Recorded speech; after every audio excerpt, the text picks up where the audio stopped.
Hi everyone, today we will do legal dictation exercise number 88.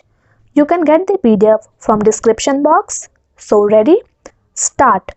Having heard the learned counsel for the parties, we are satisfied that the appeals are liable to be dismissed.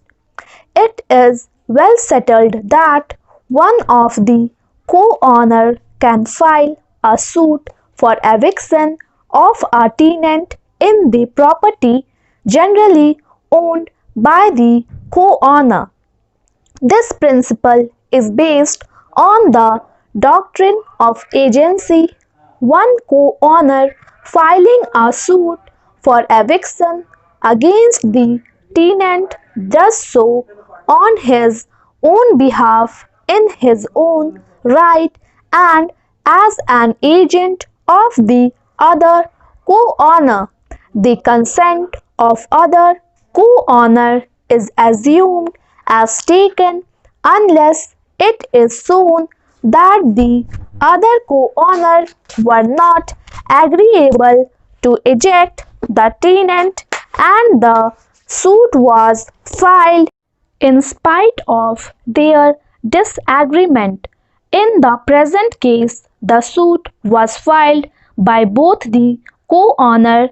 One of the co-owner cannot withdraw his consent midway the suit so as to prejudice the other co-owner.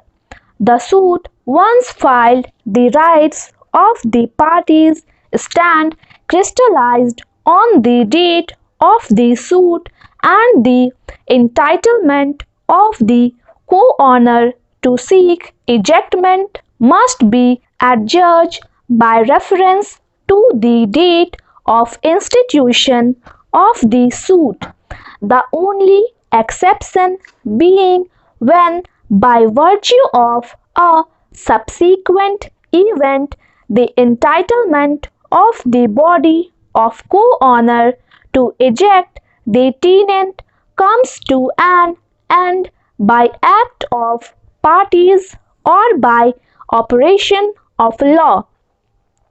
In order to cut short further litigation, we are inclined to invoke the jurisdiction vesting in this court under Article 142 of the Constitution.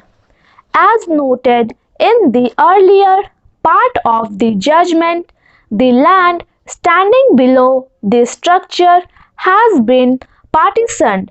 The need for partitioning the superstructure standing over the land was not felt by the landlords as the superstructure was just debris in their assessment as they had decided to demolish the same and reconstruct the property separately on their respective pieces of land falling to their respective shares by virtue of partition. In the absence of the superstructure having been actually partitioned, it can be assumed that the superstructure would go with the land and each of the co-owners would in any case be entitled to that part of superstructure which correspond with the land underneath as fallen to the separate share of the two. During the pendency of this appeal, we had directed the parties to explore possibilities of settlement, if any, and also to withdraw an agreed map of the property showing the house property divided into two portions indicated in separate colors so as to point out that part of the property to which the heirs of Baldev would be entitled and that part of the property to which Ramadevi and now her transferees would be entitled.